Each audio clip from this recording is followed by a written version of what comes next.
Hi, welcome to the Knitter's Closet. Thank you for coming. A big thank you. And my name is Nora. I'm right here. I'm 5. Yeah, 5. And well, no, it's actually 6, because yesterday was my birthday and I got to be with my boyfriend Jeffrey. And my mom is Melissa. She's well, I think you know where she is. You can find us instead of her on Ravelry and Instagram as the Knitter's Closet. Is this is episode 20 up to and day 0, and that's all from my part. Bye bye. See you later. Hi, and welcome to the Knitter's Closet podcast. This is episode 20, and I'm your host, Melissa. As per my daughter, you can find me on Ravelry and Instagram as the Knitter's Closet, and this is episode 20. Did I say that already? I think I said that already. That's all right. Welcome to all our new subscribers. We're up to 107 subscribers. Woo woo! Little dance, woo woo, yeah! And with that, it means we're giving away this absolutely gorgeous skein of Stitches Together in the colorway Unicorn Boogers. It is the Stitch Twisted Sock Base.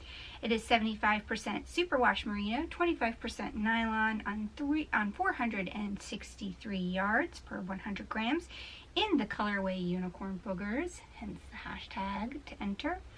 It is this lovely, gorgeous gray base with all these really pretty pops of color. This is going to knit up beautifully, and I can't wait to knit it up. I actually have a skein for myself, so maybe I'll knit it up soon so you guys can see what it is. So, some of you, if you've already watched, or if you've gotten notifications from YouTube, I replied to each of your comments with a number for the entry. We had 20 entries total, and I'm going to go ahead and do a random number generator, and our winner is, drumroll please, comment number 1. Wow! And I think if I remember correctly, that is, yep, Rose. Rose, last initial is S. Give me a message on Ravelry or Instagram, whichever you prefer. I'm more active on Instagram, but I will keep an eye out for Ravelry messages with your shipping address, and we'll get the skeins and maybe a few extra goodies sent off to you. Thank you so much, everybody, for watching. Thank you so much, everybody, for subscribing. I really appreciate it. I can't believe that we are 20 episodes in, we are a year in, we are 100 subscribers in, and it's amazing. I love it. I just love it. I love it. I did complete one of my goals this year for knitting, which was to go to 2 knitting podcast meetups. I went to one in Maryland Sheep and Wool, and then I went to the one in Rhinebeck. Now, it's okay, because obviously I only have a small following. Nobody recognized me at either event, but that's okay. I am getting to be a little bit more known in the knitting community, which is nice. One of the things that Beth and I were laughing about the other day was we were in line for cider donuts, and we ran into Miriam and Christina from Chelsea Pearls. And Christina was saying, "Nice to meet you," to my friend Kristen, who you guys saw at the last episodes, and of course Beth, MD Quilter, and she said, "Nice to meet you, nice to meet you," and then she looked at me and went, "Not you, I've met you before." So I'm getting a little, some people are starting to remember me. It's funny, and we had a good laugh about it. I laughed so hard, I was like, well, at least you remembered me. So you know, it's getting nice. And then I sat and God, we chatted for forever with the girls from F This Knit, which is great. They gave Beth a Naked Pop-Tart Progress Keeper because she, if you follow the podcast on, they are on iTunes. If you follow them, they are F This Knit, and they have a Patreon level where you can be in a chat group with them, and Beth is one of their patrons. And they got into a huge debate about Pop-Tarts and whether or not you are team #Naked Pop-Tart or if you're team #Frosted Pop-Tart. And Beth is fully in the camp of #Naked Pop-Tart, and the girls are not. So there's this huge debate about Pop-Tarts and all that. And I, for one, am with the girls. I am #Team Frosted Pop-Tart. I can't do a Naked Pop-Tart. But they did give her a Pop-Tart Progress Keeper, so we were laughing hysterically about that. And Beth got them all buttons that say Naked Pop-Tarts Society, where pastries wear pasties. I think that's what it said. It was really funny. So, and then there's a whole other debate about Pop-Tarts, if you guys didn't know this. Not just frosted or unfrosted, but buttered or not buttered. And I am definitely team #buttered. I like a warmed Pop-Tart, especially the fruit ones. I don't do any of the crazy flavors. Don't give me the unicorn, don't give me the blue schnozberry or the s'mores, although the s'mores are good once in a while. The only non-fruit flavor that I like in Pop-Tart is the brown sugar and cinnamon. And let me just tell you, a brown sugar cinnamon Pop-Tart warmed up with a little bit of butter on top, melted in. It's glorious. It's like eating a cinnamon bun. And then people are like, look at me weird, because then I also like the frosted fruit Pop-Tarts with butter on them. And then I'm like, but it's just like you were eating a bagel with butter and jelly. Or a biscuit with butter and jelly. It's not that different. Really, it's not. I like it because it brings a level of moistness to the Pop-Tart. Whereas some of my co-workers say moistacity. Moistacity? Something like that. My co-worker's a little crazy. Anyway, that's enough rambling. Let's get some knitting content going. I'm a little light on the knitting content this week because it's only been a week since Rhinebeck. I can't believe it's already been a week, but it has. And in that time frame, yours truly turned 40. And it's hard to believe. So young. And my daughter turned 6. Craziness. She said her birthday was yesterday, but it's Sunday, so technically her birthday was Friday. She's still working on her days of the week. She can multiply.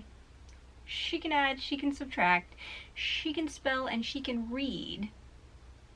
Like, she read most of her opening, just in case you couldn't tell from her looking down like this. She needed a little help into remembering what parts to say. And she can read and do all those things. So she's getting stuck on days of the week, but she's okay. So for her birthday, we went to a farm and we got to hang out with her best friend, Jeffrey, whom she calls her boyfriend. She says she's going to marry him one day. We'll see. He was a little cheeky and got a kiss on the lips from her, and I was like, he's 5'2", so. But... So we hung out at the farm yesterday. My husband went to a Halloween party last night, and I stayed home because I really like Jeffrey's family, but I'm the type of person that it takes a lot for me to be around people sometimes, and so I was just like done peopling for the day. So I told Joe, I was like, just go to the Halloween party, and yeah, I'll stay here, because those people take extra effort, because those people are one of my cue cards fell down. Those people are definitely not my people. they're not a lot like me, and so it takes a lot for me to hold my tongue or not get involved in conversations and walk away, and I have to be on my toes constantly when I hang out with them, and it can be really exhausting. So going from hanging out with Jeffrey and his family for the day and a whole bunch of people at the farm, and then not having that mental break, and then having to go and hang out with people that I know are a minefield to hang out with, was just not something I was into doing. So I stayed home last night. And I did some knitting. So I don't have any finished objects this week. I mean, who knew? I couldn't knit anything finished in 1 week. I know. So I do have some works in progress. First one is living in my Amy Beth Fat Squirrel bag with the super adorable little fox and rabbit on it. I need to get me one of these again. And when she comes back to Maryland Sheep and Wool, or the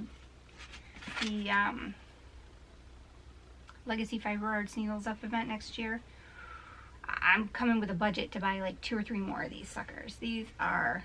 This is my go-to bag now. I only knit with this bag nowadays. So let me well, first let me talk about what I've got, and then I'll try and dig out all the yarns. So what I started on was a cardigan. Ooh, and I'm a bad knitter. I am mid-row. So I can't really pull it out. Let me knit to the end of this row really quick here. So I'm knitting on this in the Western Sky Knits. So Profesh. Trying to finish this row. I'm on a knit side, so it doesn't take long, but I do have 2 increases to do real quick.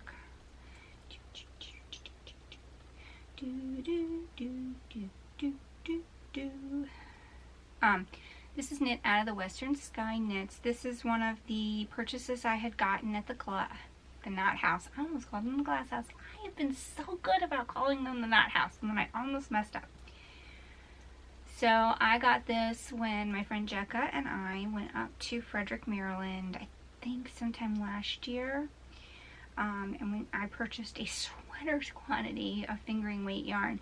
I actually purchased more than a fairly large sweater weight quantity worth of yarn. I purchased 5 skeins of fingering weight yarn, and yeah, that's definitely more than a sweater quantity.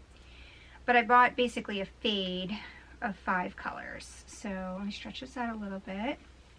So this is actually 3 color changes in already. I know it's hard to tell because it's a very slow process with the fading. What you do on this particular pattern, oh, and I should tell you what the pattern is, shouldn't I?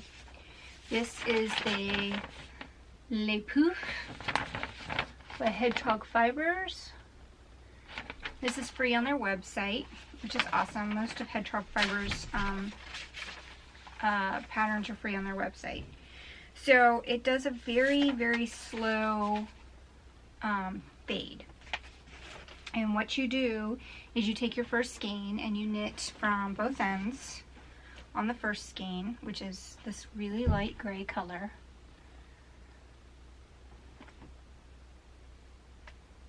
And there we go, focus. So this really light gray color. And then I switched to holding one of the light gray and one of the dark gray together. And then I switched to holding, back on me, there we go. So what I did was, because I'm only in these 2 colors so far. So, yeah.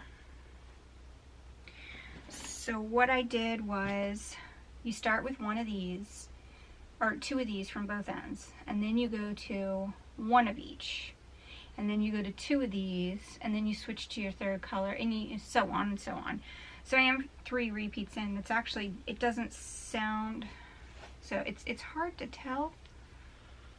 It doesn't come across as a very drastic fade, and it's not going to be until I really get to the other colors, because my next color in the transition is this one.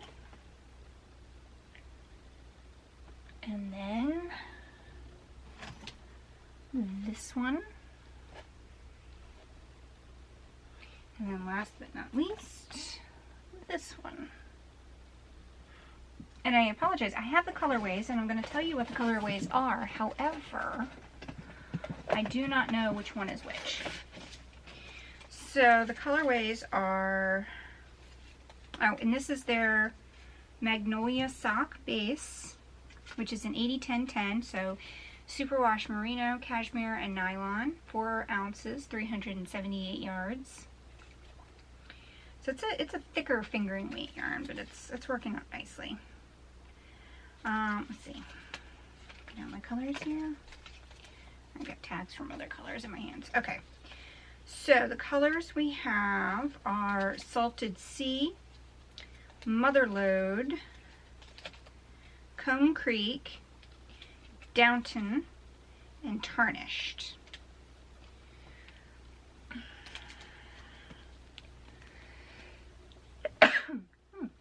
Bless me. Is that gonna come through? Come on. There we go. So Tarnished, Downton, Comb Creek, Motherlode, and Salted Sea. And that's the Western Sky Knits. And it is from the Knot House. So yeah, I cast on at Christy Glass Knit Night. So I've gotten all of this done since then. I haven't been knitting on it religiously. I am marking where my color transitions are with stitch markers, so I just transitioned to the two of the darker gray right there, and this is where I transitioned from one gray. So it doesn't look like a ton, but it's about 15 rows on each. Yeah, so not too bad. There is purling involved because it is a cardigan. But I'm probably 8 or 9 rows away from casting or splitting for the sleeves, so then it'll get a little bit quicker, which will be nice. So I'm going to stick all of these back in the Fat Squirrel Speaks bag real quick, because now they're all over my other stuff. How rude. Alright, pattern so I don't forget it. I do have a few projects that are all caked up and ready to go for other projects. So I'll show you those. Those are my needle adjacent projects. Oh, no wait, I do have one more. Work in progress. I do still have a pair of socks on the needles. These are increasing for the toes now. I think actually I'm done increasing. They're getting ready to do the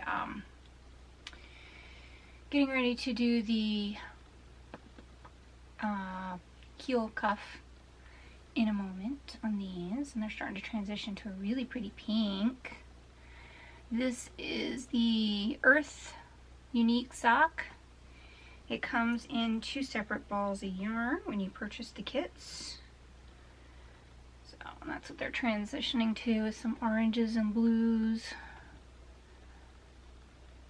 There we go. And some pretty yellows and golds in there. Well, I'll show you a little bit better. And then I have another pair of Earth socks somewhere around here that I'm also working on, that I had cast on while we were at the New York Sheep and Wool. So, and I'm now the proud owner of 3 pairs of signature sock needles. And don't judge, but I will probably get a 4th pair at Sheep and Wool in May, because that's how I roll. So I have a few projects that are needle adjacent right now. My very first needle adjacent project is Peached by Hunter Hamison. I bought this pattern as soon as it dropped because I just had to. Also because she donated, and let me just check. Search, not add to Ravelry, search. She donated her first day or two's sales to, let's see if I can find,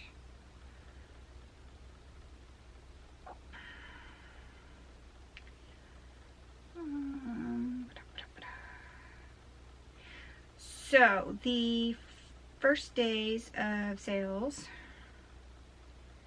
was donated $500 to Races, Texas. That's RAICES. They help, I believe it's families separated at the border. Yes. Helping separated families, unaccompanied minors, detained asylum seekers, and general use for most pressing needs. So that she donated $500 that day, and then the second day of sales, she donated $250 to the Southern Poverty Law Center, which helps with not suppressing, helps with making sure that voters' rights are not suppressed. Hold on one second.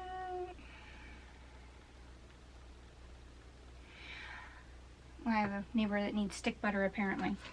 So I'm going to use some of the leftover from a pair of socks I had done. It's this absolutely gorgeous peachy color that I just happen to have in a fingering weight. So I'll be making a bunch of little Nancy the peaches. I'm very excited about that. That's one of my very first projects. And then I'm thinking of getting the Susan B. Anderson Witchy set.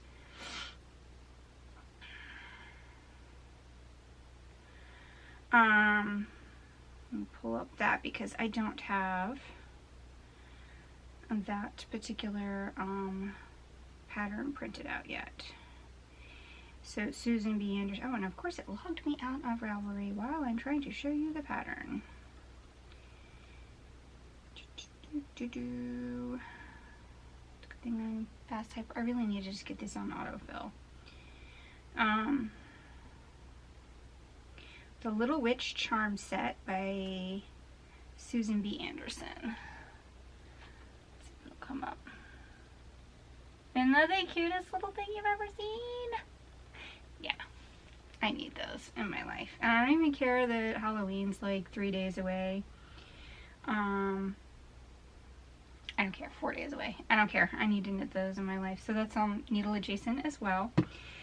And then I have another sweater that is needle adjacent because I totally need more sweaters. I have the Magpie Tendencies that everybody is raving on and on about. Ready, caked up and ready to go in my duck wool. So this is the colorway Night Boken, the dark, and this one doesn't have a name. Oh, Lulu. So this is Lulu, and this is Night Boken. These are on her. There we go. Oh, isn't that pretty? That's just pretty, pretty, pretty. It's kind of hard to tell. This looks like an oil slick, so you can tell there's, I don't know if you can see, there's pops of color all over it. How cool is that, right? These are going to be the Magpie Tendencies. The V-neck version is what I'm going to do first. And I'm going to do the purple on the top. I'm not going to do like the full half because I think it cuts in an odd place for me. So I'm going to do the smaller just accent color up at the top, and then this will be my main color. This will be a really great little summer sweater too, because this is her Silky Singleton base. It's 70% superwash merino and 30% silk. That's 438 yards on 100 grams. And I got these at Homespun this year. It's a little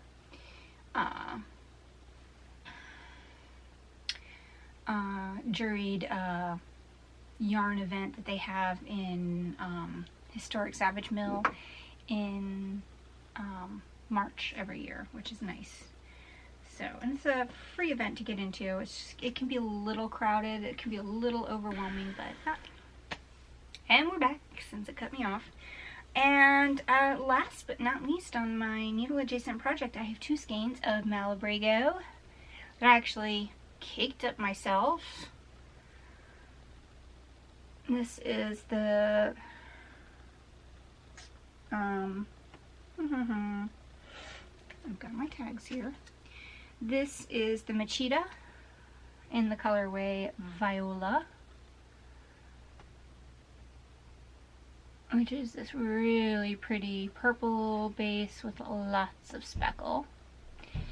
And then my second color is the Polar Morn in the Mecha. This is actually a bulky weight, and this is going to be a cowl, and I will pull up the pattern because I haven't printed this one out either. This is going to be, I believe it's called the Milton. Let me double check. No, not Milton, Morton.